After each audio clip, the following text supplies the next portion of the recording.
going on, everybody? Welcome into the Transition Gate podcast. I'm your host, Rodney Williams. This podcast is brought to you by Athlete to Boardroom, and Athlete to Boardroom is an athletic consulting company that helps athletes transition after sport and help them find their next plan A. Today, we have a special guest, a friend that I've known for quite some time.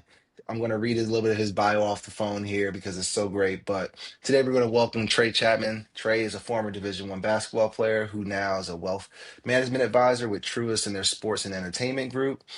He works with professional athletes, coaches, and creatives to help them navigate their money, their career longevity, and life after sport. He's also deeply involved within NIL work and helping college athletes manage their early income and brand opportunities the right way. Trey blends real financial expertise with a strong relationship mindset, and I'm excited to dig into his transition today and what makes athletes have that opportunity to do something great with the things that they've accumulated just from them playing that sport. Trey, welcome to the show. Rodney, what's going on, man? Great seeing you. Appreciate you having me. Man, it's good to see you. And that, I'm glad I was able to get that bio off. I also did mention Trey is a former Division I athlete that played at VMI in basketball. Trey and I, funny enough, actually met on a cruise like when we were younger. Like literally, I don't know, that was What, 16 maybe. maybe? Yeah, 16 years old, just randomly. And you know how when you get in these cruises, you just make friends for life. And so we were able to create that friendship and continue to follow each other within our sports, respective sports. And whenever you're playing, on the basketball court, you'll find a way to connect with people. So I've really been impressed by your story. But let's take things back. Talk to us about where you're from, your family, kind of how basketball got started. Take us to that early journey. Yeah, man. So, originally from North Carolina, Greensboro, North Carolina. Was born in Richmond, Virginia, actually. There you So I go. know we got a little bit of things in common there. But early on, grew up in Greensboro, North Carolina. Have a lot of North Carolina basketball pride. We call ourselves the Hoop State. Yeah. Um, just a great area, man. You know, it's a lot of close knit relationships were formulated there, man. I remember playing in the neighborhood growing up. I remember kind of playing at the local YMCA's. So yeah, Greensboro, North Carolina, man, best city on earth. Yeah, I feel like basketball is just so serious in North Carolina. And like being from Richmond, we always, we go to Bob Givens and like all these other tournaments. And basketball is very heavy. I remember when I played, you might even played with this team. We played D1 Sports. They had Deuce Bello. Yep. I think they had Ike and a couple other people. I don't know. It was crazy. Everybody was dunking. It was a time where I really got to see like what kind of I would say North Carolina basketball is all about. Yep. I'm really excited to kind of dive into that because you went to Wesleyan, right, for high school, Wesleyan or Christian was it Wake Academy. Forest? Did you go to Wesleyan the whole time? So I started off at Greensboro Day School. Um, Greensboro Day. I went there my freshman and sophomore year. Transferred over to Wesleyan after that, which was actually a big deal at the time because Greensboro Hmm. Day School and Wesleyan are rivals. And so I got a lot of Hmm. flack when I was at Wesleyan and we used to go play cross town, play Greensboro Day. Yeah, Um, yeah. but man, our Wesleyan team was loaded at the time. Man, we were like a top five team in the country. My senior year, we had guys like Harry Giles, Theo Pinson, Will Richard, Hmm. Donovan Gilmore.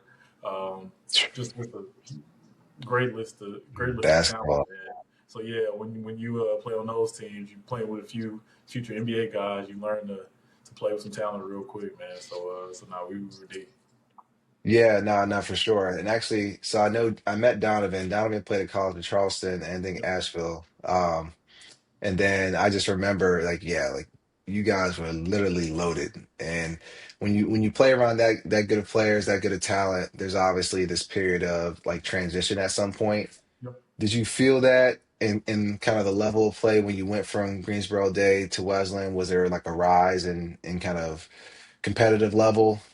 Well, a little bit like it was a little bit of a rise competitive level just from the nature of the talent we were playing with. When I was at Greensboro Day School, still had a lot of really talented guys, a ton of guys that played Yeah. on Division One basketball, played professionally overseas or um, wherever it was. But it's different, man. When you got a guy like Harry Giles out there, who's number one player in the country at the time, Theo, who was top Yeah. five at the time, and so that was a little bit different. And then when we were at practice every day, kind of every coach in the country was there at practice, right? And so there's definitely a Right. little more pressure when Mike Krzyzewski and John Calipari are on the sideline watching you practice. And me, I played at VMI, which was still a Division I program in a good school, but when Roy Williams is over there kind of running Yeah. the three. You focus That's, in a little that's bit. crazy to think about. That's Yeah. that's crazy to think about. So, who did you play AAU with at the time? Play for a few teams, man. So played with the Charlotte Royals, kind of one of the early kind of Nike UYBL teams. Hmm. I played with some other local teams. Team Phoenix was a big team out of Greensboro at the time, and that was really one of the early AAU programs that I have a really lot of close friends with to this day. Um, so yeah, those are the two programs that I played with the most. Um, yeah, it's so Yeah. many programs What do you, that were there then that aren't now. Yeah, yeah, yeah. What do you think about just like this AAU landscape now? Because I think it's obviously different, and there's yep, obviously shoe companies that are involved and all. And I don't want to mess up any clientele, yeah. right? No, uh, but yeah, what do you think about it now versus like when you played? I think it's definitely a lot different now, right? And I think when we were coming in, right, it was kind of that early kind of first tier of shoe companies really being involved and the Hmm. first kind of leagues coming about, the EYBL and the Adidas League, I think were around at the time. Maybe Under Armour was just starting. And so now it's just a lot more, pocketed where like back then you kind of played anybody, right? There was tournaments going on, whether it was like you said, Boo Williams was having a tournament, or Big Shots was having a tournament, or it was the tournament in Florida for the national championship, whatever it was. You kind of playing against whoever kind of could lace them up. But now, like the Nike teams only play against the Nike teams, the Under Armour only play against Under, Adidas only play against Adidas, and so it's a lot more structured. Um, Hmm. and so I think it's great, right? You go to the UIBL game or Adidas League, and it's competitive basketball, right? Like at Yeah. the time, especially at that high level. Um, but at the same time, they just play probably even more basketball than we even played at the time. So Yeah.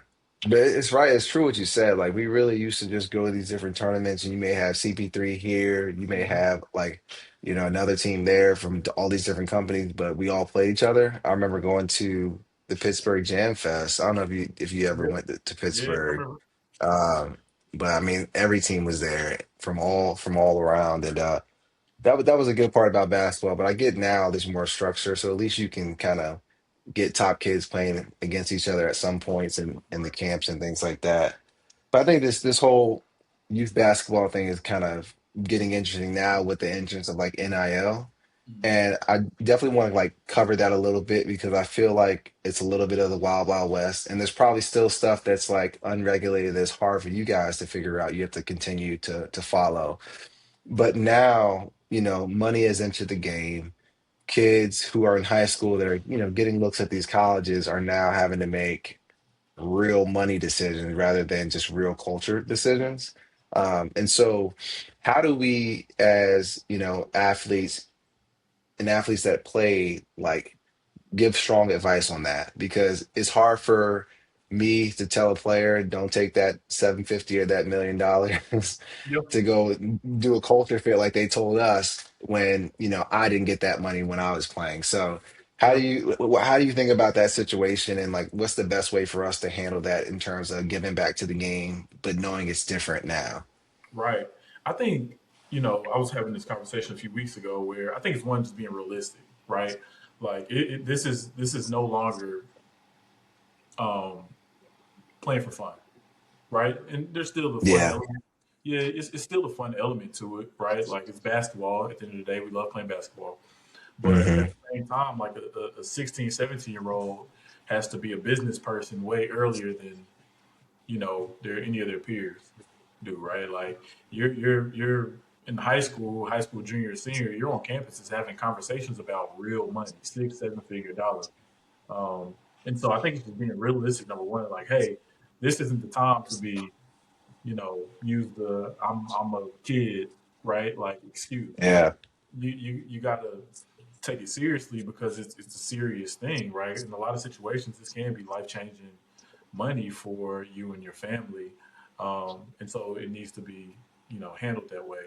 But at Yeah. the same time, I also think there's an element of you know, don't get caught up in the little things, right? Like I think Hmm. it is, partially, you got one school offering 500, one school offering 450, right? Like in those type of situations, which one is going to be the best fit for you? Kind of right. If you're thinking about that in the long run, hopefully that kind Hmm. of small gap doesn't matter. Now, if it's a huge difference, like that's one thing. Yeah.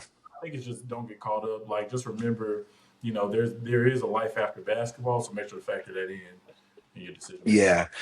I think, yeah, and I think it's, I can say what I think, but I Mhm. also like I can't say what I would do in that situation Right, because somebody might say money can't buy happiness, and I'll say it can rent it. You right, know what I right. mean? So You can buy it. it's one of those, yeah, it's one of those things where it sounds good to say, hey, you need to go somewhere you can play and learn and do all these other things, but if there's money, and a lot of these kids, right, it's the Mhm. most money their family's ever seen. Right. And now they're the breadwinner, which is a whole nother conversation. And so there's so much involved with that. And we'll circle back on this when we Mhm. talk about the wealth management piece, but having the right team around you and the right people around you is so important. It has to be. It's ultra important, and that's the even like when you talk about athletes now, you see all these stories. A lot of it Hmm. is decision making, but also just maybe having the wrong people around you, people that aren't the greatest influences, or um, Hmm. a lot of unawareness. And so it's just Yeah. like number one, I think it goes back to, hey, like take this seriously. This is, be serious about the people that you're having around you. Be serious about the conversation you're having. Be serious about um, educating yourself. But also, like if you're going to have these people in your close knit circle, make sure they're getting educated along with you, right? If they're going to Yeah. be the closest people that are, advising you in certain situations, like you don't want to be the smartest guy in the room all the time, right? You want to Hmm. take your friends with you and make sure that they are up to par. So Definitely. yeah. So let's circle back. So again, you're at Wesleyan. You Mhm. have an all-star Monstar team going on at high school, but and everybody's going D1. So you land at VMI. What was that process like for you? Understanding that VMI what is in Lynchburg or Lexington Lexington, or yep. Lexington. Um, so not I guess not too far from North Carolina, but it's a military school, so there's a lot that goes into that. What was your recruiting period like, and what went into you choosing VMI? Yeah, man, it was a little bit of a process. Like I said, I went to Wesleyan after my sophomore year of high school, and at the time going to Wesleyan, man, it was even my junior year we had another stacked team. Monte Brandon was there that played at Florida State. Um, Hmm. Theo was still there at the time. A handful of others, and it was a transition, for me. Um, and I just didn't have the best junior year, right? Like coming into Wesleyan, once again, we had a lot of coaches in the gym. There was a lot of interest. I was getting a lot of, recruited by a lot of schools, taking a lot of visits, and didn't have the greatest junior year, right? And so because of it, like the summer going into my senior year, I really took opportunity to one, get a lot better, but two, just take it, just be super sharp when it comes to, hey, when I'm playing in front of coaches, doing whatever, I need to always, try and be my A game. And so Hmm. I did. And so because of it, during the summer, kind of regained some interest. And one of the first schools that really, um, showed a lot of love was VMI, especially going into that senior year. And so because of it, went to VMI, had a really really good visit, had a great experience with the coaches. Um, and then there was just a lot of opportunity to play early on as well. Right, as a freshman going to Division I school, everyone wants to get on the court, and so kind of just how their team was structured, they were losing some seniors, and then like nobody really at my position was, weren't super deep, so it just made a lot of sense at the time. So literally on my Hmm. way home from the visit, I called coach. I said, "Hey, I want to come." Um, Yeah. And so I was wrapped up even before our season started, my senior year. Now my senior year, I ended up having a really really good senior season. We, like I said, we were top 5 team in the country, so we were playing in front of a lot of a lot of people. But I felt really comfortable about VMI. Uh, and so definitely was a transition. VMI, Virginia Military Institute, it's a military college, right? And so there's no shortcutting on what that means. Like we were wearing Yeah. uniform, marching, Yeah. we were, had formations in the morning. We had, doing PT, during the week, waking up early. Like it was very much military, right? Um, and it had like a basic training component to your freshman year. Uh, but you learn to adjust, right? Going in, I'm like, Yeah. what am I doing? What you know what I mean? Like I was like, why would I Yeah. go to military school? But you transition, you learn, and then like in the locker room, those guys become your brothers, and so Absolutely. once you get on the court, man, you forget all about being in uniform or going to class, whatever it is, man. I'm trying to compete with the dude in front of me, and we trying to win some games and Mhm. stuff. So Did you have any family in the service or no? my granddad served, man. I got uncles and things that served, and so I was Okay. familiar, kind of with what that Yeah. looked like to an extent, but Hmm. until I Until was you in it. there, right? Yeah, yeah, yeah. Until they were banging on my door at 4 in the morning, yelling me out. Oh, Yeah, it was a little bit different experience. And so don't get me wrong, man. The first kind of 9 days that you're at VMI, they put you through this thing called Hell Week, and so it's like it's a lot of intense training. It's a lot of learning kind of basic rules, learning how to march. It's even the way that you eat in the cafeteria is yeah. monitored. Um, and so And it's then like all that, and then you still gotta go to practice. you still got to practice and you still got to do. And so like, listen, like halfway through that week, I'm calling my mom, I'm crying on. Listen, why did y'all let me come here? You know what I mean?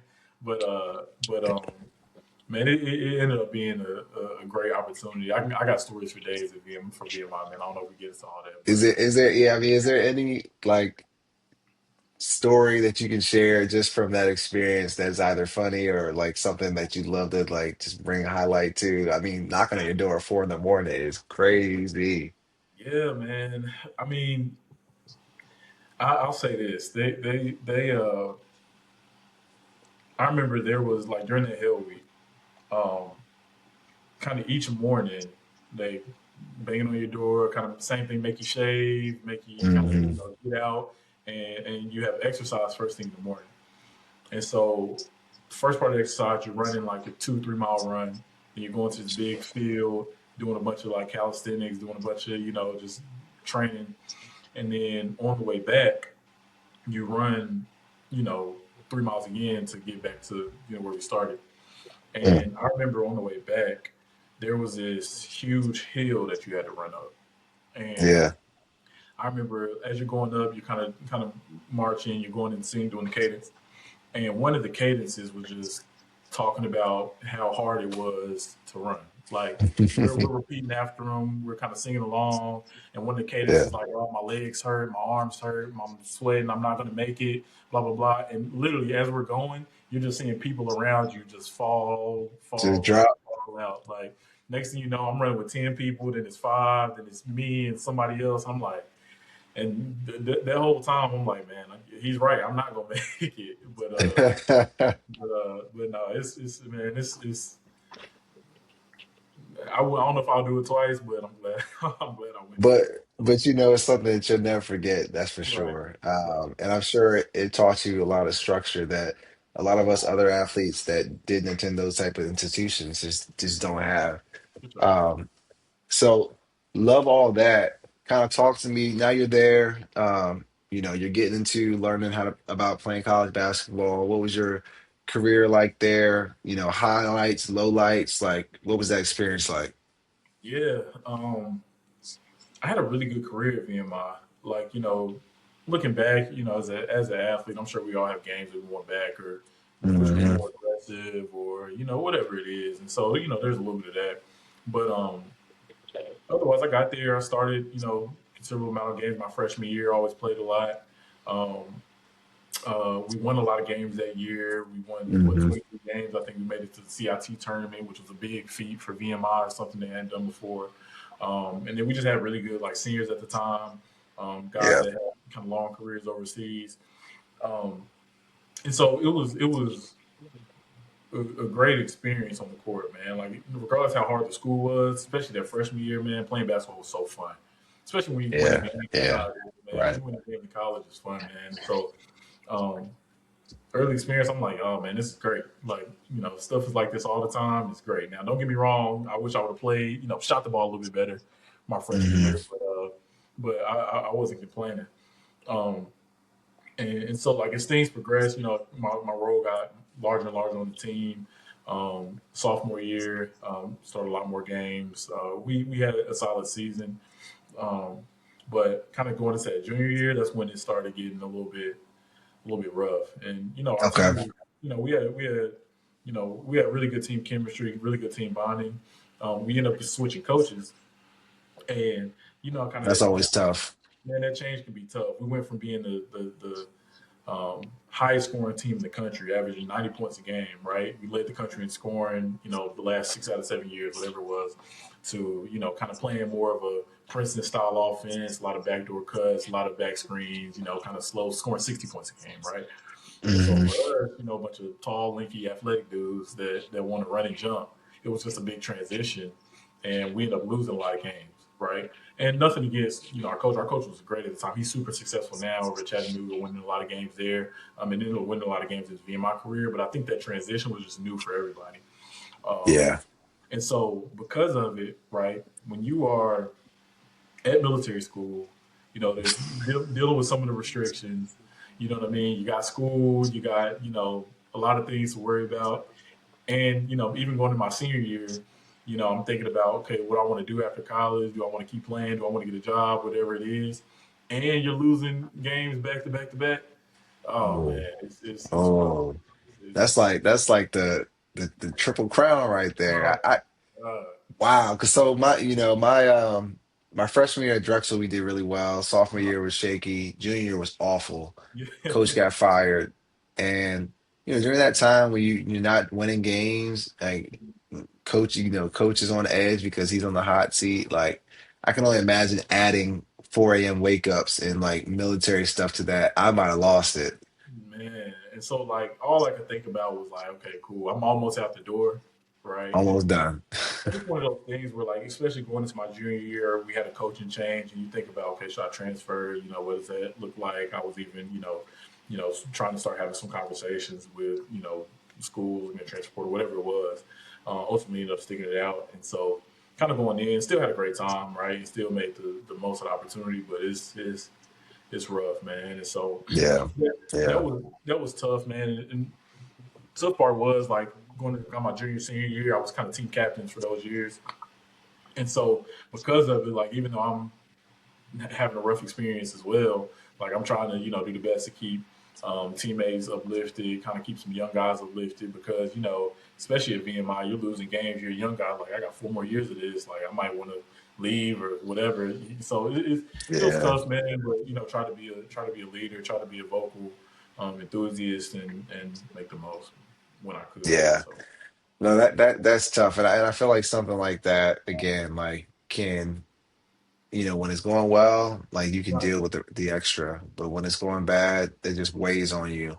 And so you got to the point where you were just like, okay, senior year, been through a lot. My next step, do I really want to go play? Do I really want to get a job? What was your thought process in kind of making that decision? And, how did you feel at that moment, like when it was over? Yeah, man, it's crazy. I kind of remember my thought process vividly, man. Going to that senior year, I think we won 6 games, maybe. You know what I mean? It's Hmm. tough. Every game is like you're going on the road, and you're gonna go in to play your hardest and try to win the game. But after a while, man, when you're losing that bad, it's just like you kind I know, of I you know. know, We had a year where we won six, and that was the year Brew got fired. And bro, oh, it bro. was just so bad, man. And so, like, probably going into that year, I'm like, on the fence. Like, do I want to keep playing after, or do I want to kind of start my career? But you know, you get into January and you won 3 games, and I'm like, well, let me start applying for some jobs because because you know I don't know how this year is. I don't know who if scouts are talking to me, you know, agents, you know, maybe reaching out here and there, but and so I remember like I still wasn't necessarily 100% confident I wasn't going to play, but I was definitely leaning that way. And so, I mean, I was, you know, updating my resume. I was kind of, you know, thinking about what life after basketball would look like, what kind of career I wanted to have. And I Mhm. remember like we were traveling to games, and you know, I was still locked in, and still, you know, he was part of the team. But at the same time, you know, I'm thinking about, okay, cool, can I apply to a couple jobs, or what kind of stuff that, you know, what kind of where do I want to live after I get done, you know, things like that. So that was part of it as well. Um, and so, yeah, I remember kind of right after the season when it was done, it was, you know, a weird feeling, right? It's like, wow, I just played my last college game. This is really over, number one. And then it was almost like, all right, what's next in life? You know, like, what am I going to Yeah, do next?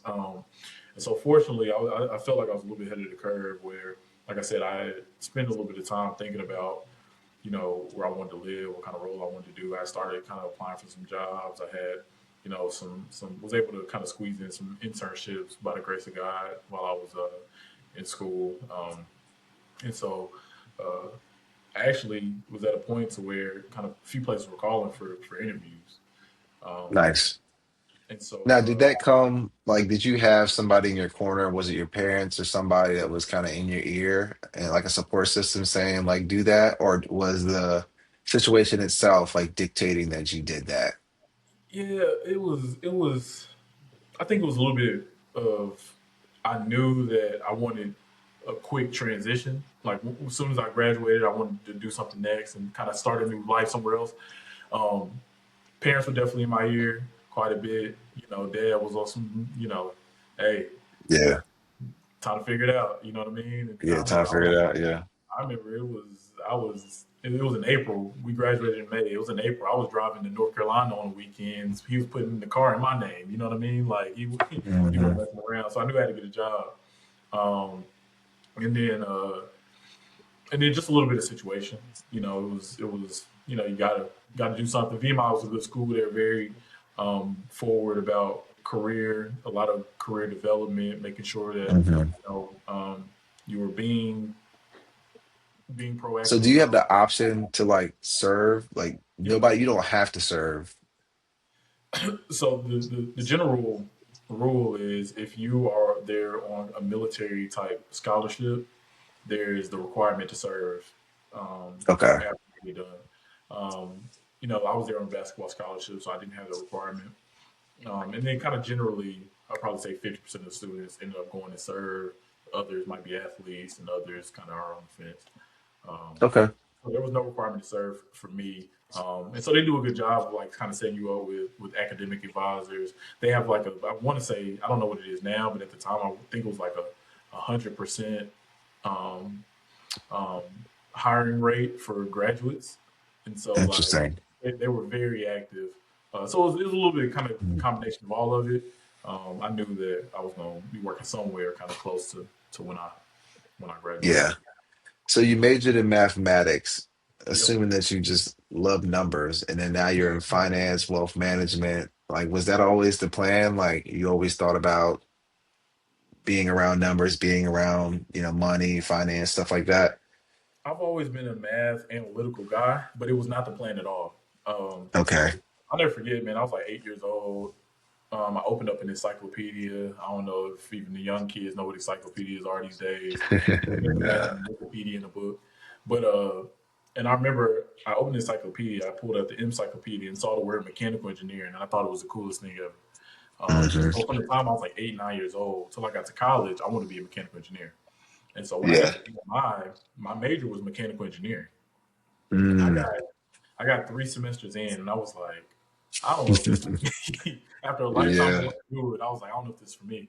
And so math was always my subject. I always excelled in math, like in high school, middle school, all that Okay. stuff.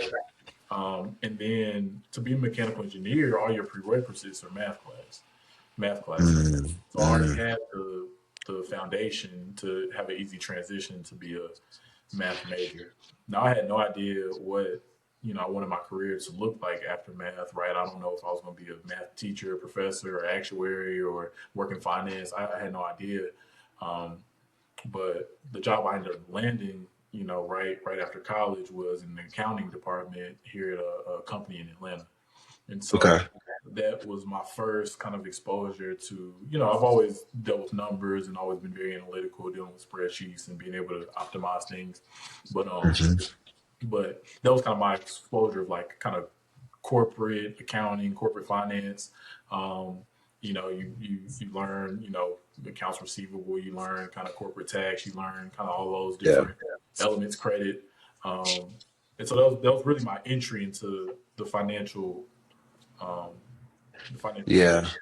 Interesting. So your first job that you landed, you said it's in the accounting department, corporate in Atlanta. Um, how did you go about getting that first role? Was there like just did you just apply and get an interview, or was there like a connection that you had or somebody you reached out to that helped, guide that? Yeah, a little bit of all of it.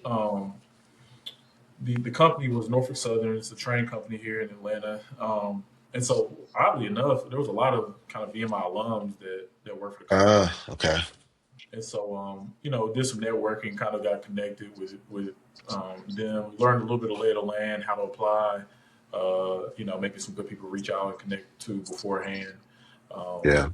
and then, a lot of it was just applying and following up, sending the recruiter a message on LinkedIn saying, Yeah. hey, I applied for this role, would love to pick your brain about it at some point.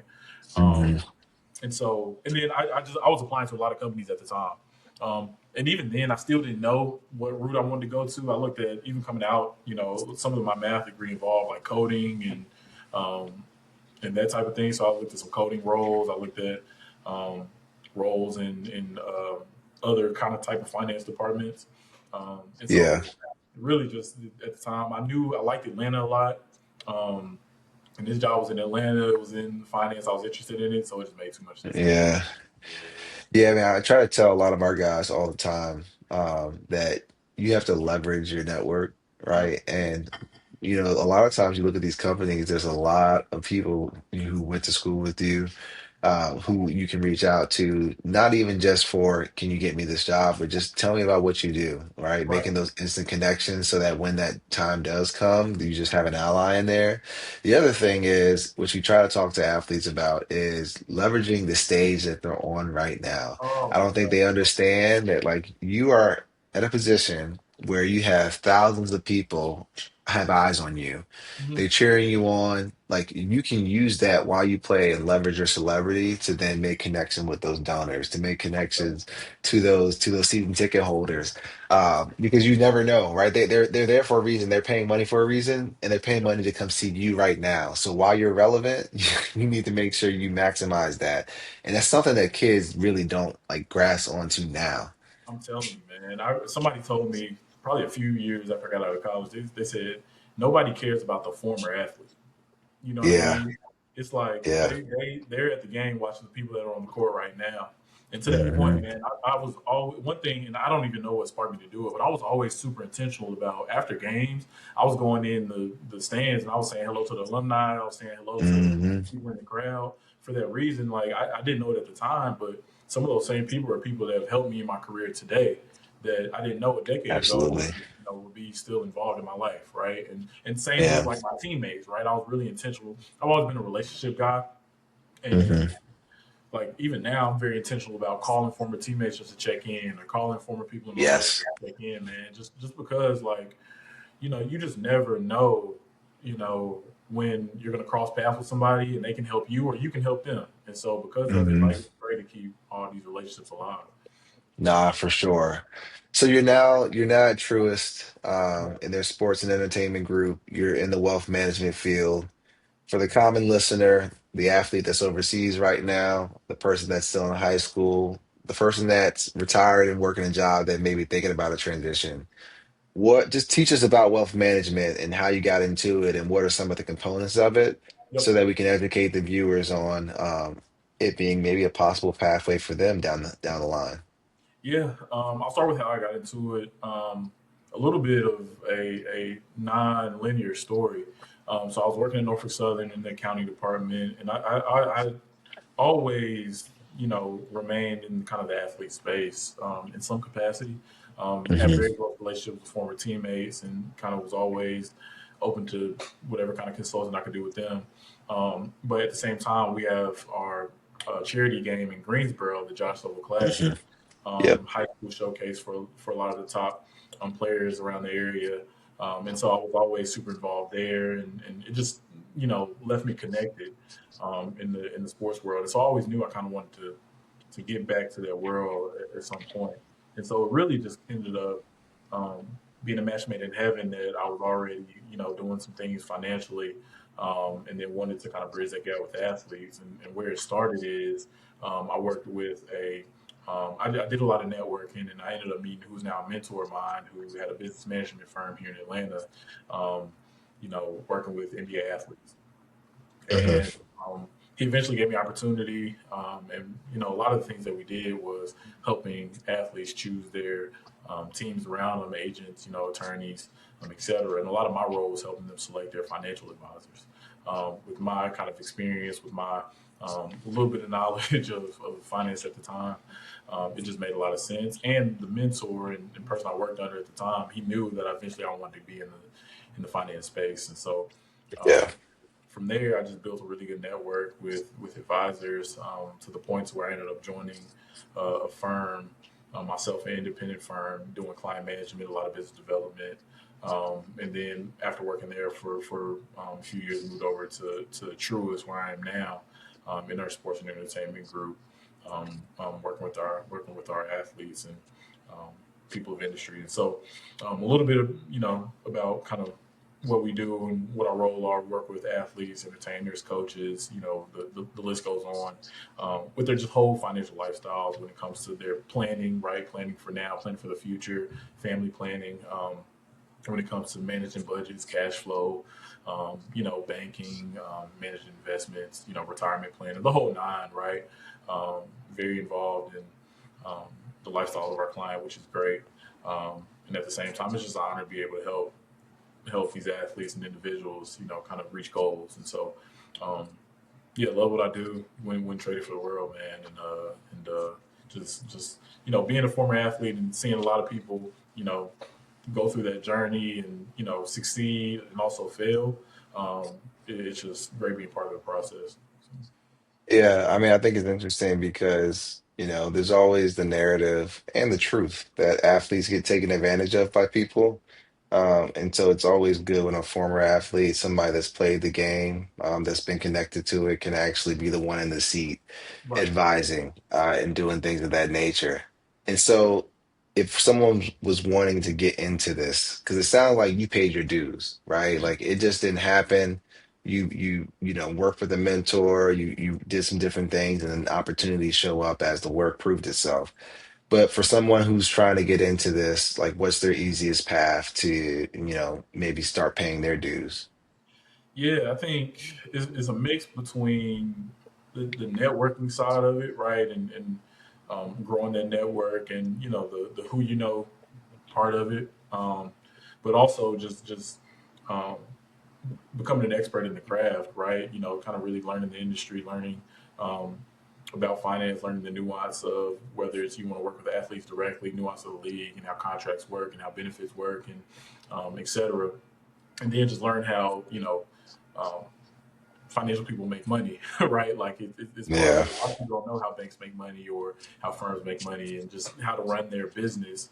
Um, and so just trying to gain experience in that, whether it is you know um, like I said, my path was a little bit unconventional, but you see things like starting at an analyst role or starting in a role where You're doing some client management, which is kind of how I got in the door. Business development is always a big part of it, and being able to get in front of people, right? And then just relationships. It's all relationship business, man. Just especially on the sports side of it, right? Like just knowing the people in the industry, knowing the firms and the attorneys and the agents and the other advisors, your competitors, and so just being well rounded in general, right? That having that network, having that you know desire to be an expert in the craft, um, and then just trying to grow each and every day. Yeah, I think the relationship business is understated for athletes, right? But it's something that we're already good at. We're able Yep. to join teams with people from different backgrounds and be able to work towards a common goal. You have the fans that you have to interact with. You have, the different things involved with the administration of your program. And so when you kind of look at it in its totality, you're doing a lot of this relationship like Yep. work, and how can you apply that to different industries, whether it's wealth management. I'm in banking, so it's a lot of relationship stuff. But there's other front end jobs where they need folks to interface with clients to be able to create business. And I think from an athlete standpoint, that's definitely a strong skill that we have that's untapped a little bit. Hmm. And so if you were going to speak to somebody who just retired, just finished college, or just retired, playing ball overseas or the NBA or NFL, whatever it is, what are some of the things that you would say to them to aid their transition in the sense of how they feel leaving the game, which can be sad, mad, all the above? What would you say to encourage them through that transition? And then what are one or two things that they should be doing actively before they finish to just, make this process a bit easier?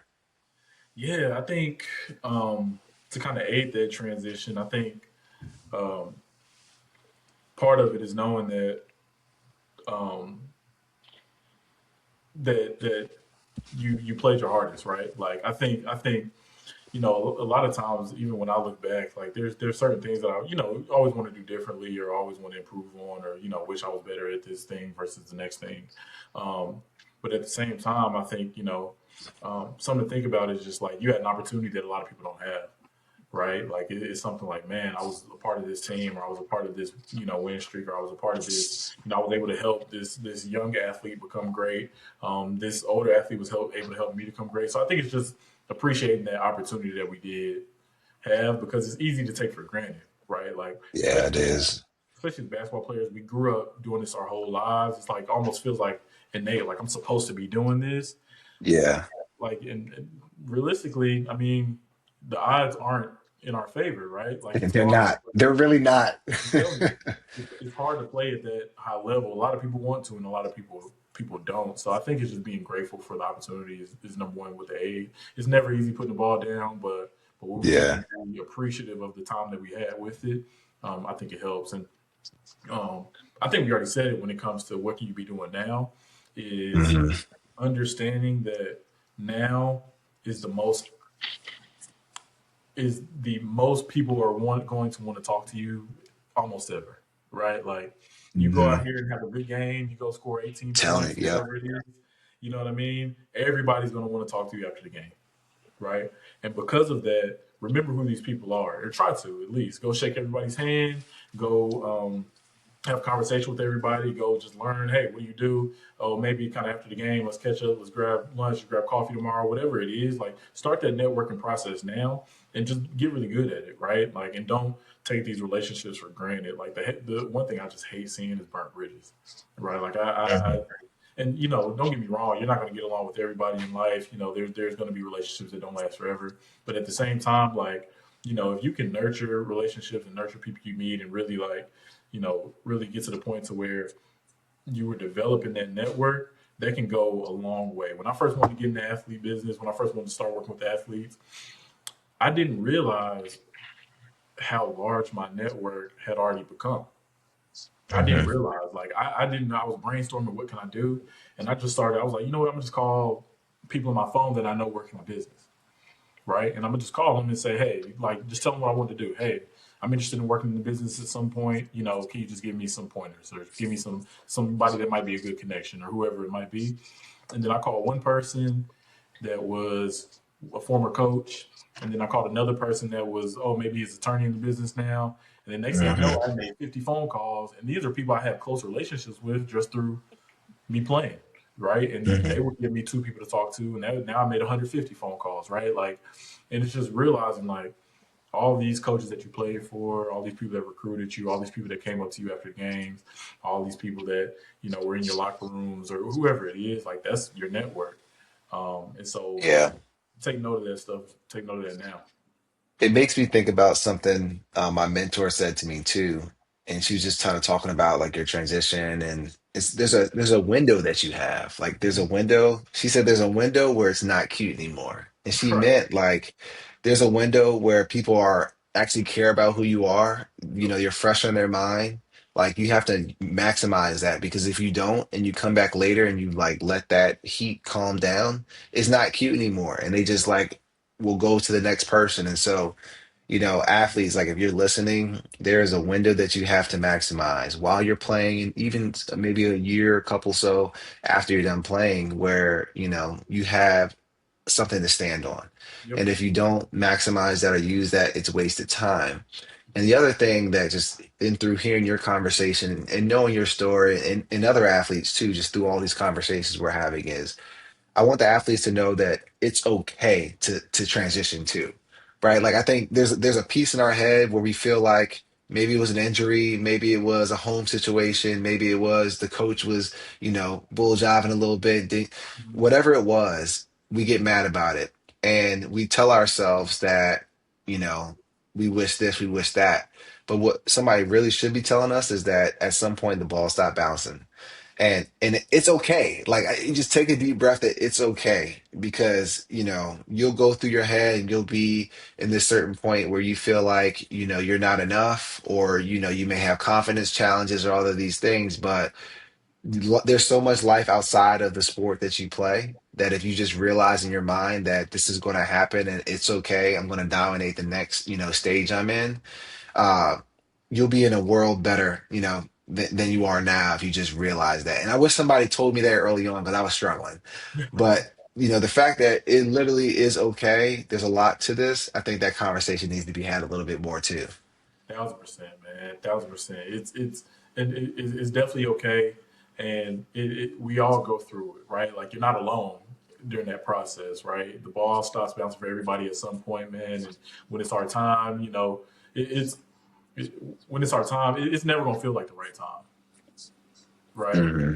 It's Hmm. never going to feel like the right time. Like people have been playing in the NBA for, 15, 20 years, and I guarantee they still tell you that they have 5 more years left, right? Like it's never Yeah, going to feel like the right time, man. But when it's your time, man, it's like you said, it's okay.